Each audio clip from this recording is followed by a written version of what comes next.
So on occasion, it seems, we can wake up and have at least the general drift of the general events of a dream still be fresh enough in your mind that you can kind of at least name, okay, well, I was here, and then this happened, and somebody said this to me, and then I found myself there, and this thing turned into that thing, sort of like that. And sometimes you can remember 5 or 6 or 7 episodes of a dream that are all linked in this manner,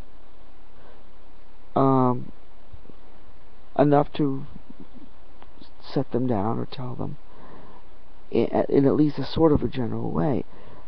But even so, still, the details are more difficult to retrieve, and the manner of the dream, the way the things flow and shift from one moment to the next, constantly shifting. What things are, where you are, what you're holding, where you're going.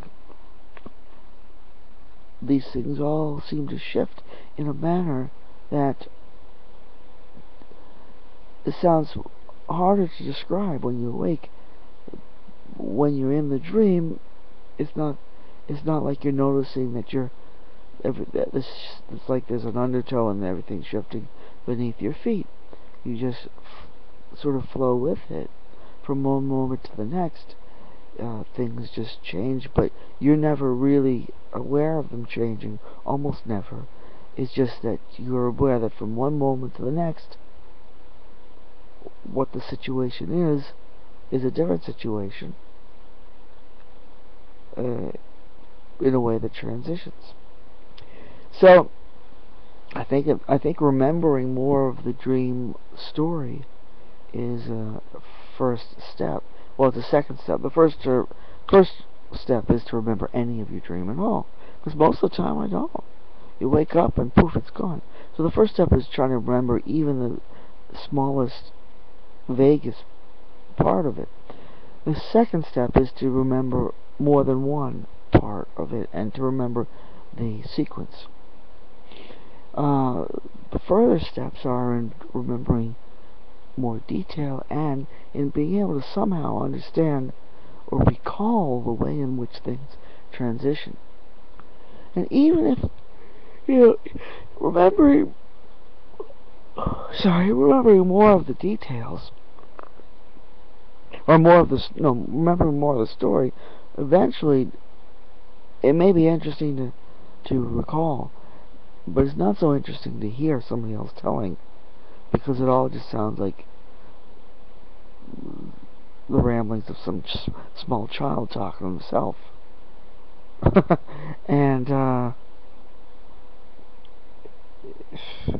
And it's not, and even to ourselves, when you, okay, I got it down, I recorded it, or I wrote it down, and now I look back and I think, well, now what does this tell me? It's still just a weird story. It's only useful if it can help to try to make you recall something of the situation of being in it. But even then, the substance of the emotion, the actual feeling of being in that situation kind of is gone. And for the most part, I'm kind of thankful that it is, because most of the time these aren't situations, these stories of dreams are not situations I really want to be in if I could consciously choose. But I find myself drifting through them as my body, and very often there's also connections with the emotional, with the story of the thing, and how I'm feeling physically. Like even when I'm in my dream, I'm kind of semi-conscious of the fact that I'm lying in bed and maybe my muscles are tired or sore, and I'm stretching, and somehow this is all part of manages to, or somehow some part of my mind that's able. Sometimes I think that dreams can be like more than one projection at once. I was thinking actually this morning, our dreams are kind of 3D in that the sense that there may be, that this might actually be an answer of how exactly it is that things transition from one place to another, from one object to another, from one person to another. It may be that I have kind of a hunch that maybe there's more than it's like that my dreaming mind, the dreaming brain, may be like a movie theater that is showing several different movies at the same time in different, they have different different theaters. If the same movie theater has different screening rooms, and you pay to go see one movie, but then there's another one showing at the next cinema screen. And I kind of have a suspicion that my dreaming brain may be doing this. It may be a multiplex that's showing several different stories at once, and that my experience in dreaming is kind of like the experience of one person walking, drifting through one of these multiplex movie theaters, sitting in for just little bits of each movie, and then as they get bored, walking into the other, except that it sort of does it automatically. You don't have to get up and walk, but somehow you find yourself watching a sequence of different, often unrelated movies, but somehow they transition from one to the next in a way that you can't quite put your finger on, where it's shifted from being the first movie into the second movie and into the third movie. This is one theory that I have, that it's maybe 3D in that sense. They may actually be all that you might consider that your mind is the movie screen at the theater, on which is being projected several different films at once, and somehow your mind is able to kind of, just like in a 3D images of the movie, in a 3D image I think you usually have two different projections of the movie going at once, and with the aid of the 3D glasses usually your mind is able to blend them into a single image. And I have this theory that possibly that's what our minds do with dreams, that there's different images being projected at once, and they all blend together to form this dream, which somehow our mind is able to blend together into one situation. But when you try to describe it when you wake up, usually at best you're able to describe only one projection at a time, even though what you're experiencing in the dream is like two or more projections at once being blended. But usually what you're different layers all coming together, and when you wake up you're only usually able to remember one layer at a time, and then that's what makes it seem really odd to us, even when we try to. What happens in the dream often, the focus shifts from one layer to the other layer in this multi-layer projection, and so we're only able to pretty much recall one layer. So that's what we're saying. Well, I was in this car, but it wasn't a car; it was a dinosaur. And you wake up and say, "What is that? How the hell? That doesn't make any sense. I was in a car, but it was a dinosaur." But you maybe you have two different movies going at once. You've got the car movie, you got the dinosaur movie. They're both being projected on the same screen, and somehow magically they do blend and come together. So it is a car and it is a dinosaur, and it's sort of two different projections. Maybe that's just one theory that I have.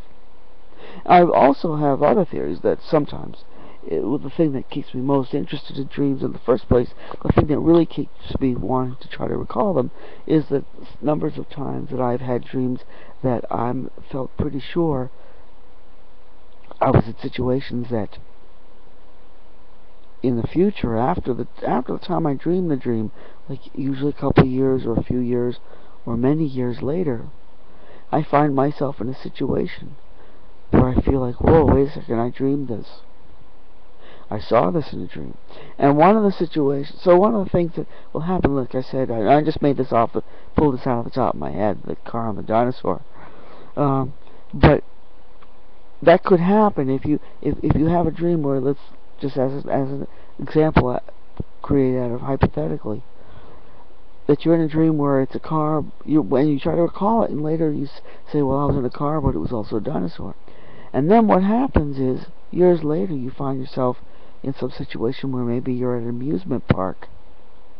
Maybe you're at an amusement park, and in the rides, one of the rides in this amusement park is this Jurassic Park ride, where you're sitting inside. As in amusement parks, you're sitting inside this little vehicle that pulls you through it, but the vehicle is shaped like a dinosaur.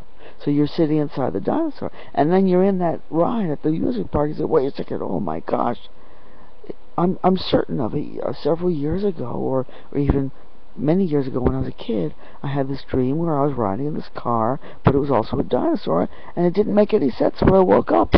It was years ago, and now years later, finally, in a way I could not have consciously foreseen, I see, here it is. I'm actually in this dream, and you see, it actually does make sense in a way you couldn't forecast when you wake up from it, as a dream, years before it happens. Years before you're at that amusement park where they have the rides that are dinosaurs that you sit inside of. You wake up from a dream like that, you scratch your head and say, oh, what the hell? Why would I dream such a thing? That doesn't make any sense. Why would my mind even make something up like that? But then, years later, you find yourself riding in this dinosaur, and it all comes back to you, and say, oh my God, it wasn't kooky craziness. It was just that in the dream, I saw myself, I felt myself. I was in this situation, riding in this dinosaur car, and I woke up. I remember waking up from it and saying, that doesn't make any sense. But it did make sense. I just didn't have the information that I was at an amusement park, or when I woke up. I didn't have it. Usually in the dream, you will be like in the ride of the amusement park without the knowledge, the conscious knowledge of, I'm in an amusement park. I'm riding in an amusement park ride that's shaped like a dinosaur because it's a dinosaur ride. The information that you have in the dream is that isn't information, it's just experience. In the dream, you're experiencing the ride of the amusement park dinosaur ride. You're experiencing that moment of physically being there. You're not being told a story. Oh, here in the future, when you're such and such an age, you'll be at this amusement park. You're not being told that story. You're just being given the actual visual, physical experience without any narrative. And that's why you wake up and there was no narrative, and it was like you have nothing to recall and say, well, I remember that I was in an amusement park, because you didn't know you didn't consciously know it. You were in an amusement park. You were vaguely aware that it was an amusement park, in the way that when you're on that ride in an amusement park, you're vaguely aware of the story of, here I am, this is the date that today is, and we came to this amusement park at this time, and we're going to be leaving at this other time, and here's who I'm with. Most of the time, your mind is merely experiencing the physical experience of, here I am in this ride, and you're not moment to moment, second to second, consciously aware of the date, the time, who you're with, what your name is, what you're eating, what you're saying. So it's about consciousness is really the two main things that I try to remember dreams, because I'm trying to understand consciousness, and I'm also trying to understand time, because I've had too often this experience where I did feel that my dreams were an experience of the future, something that I actually physically experienced, a place, a time, an experience, a situation that I actually experienced years after the time I was in that situation in my dreams, in an actual dream that I woke up from, and said, well, what the hell, that doesn't make any sense. But then several years later I finally said, whoa, wait a second, didn't I dream this?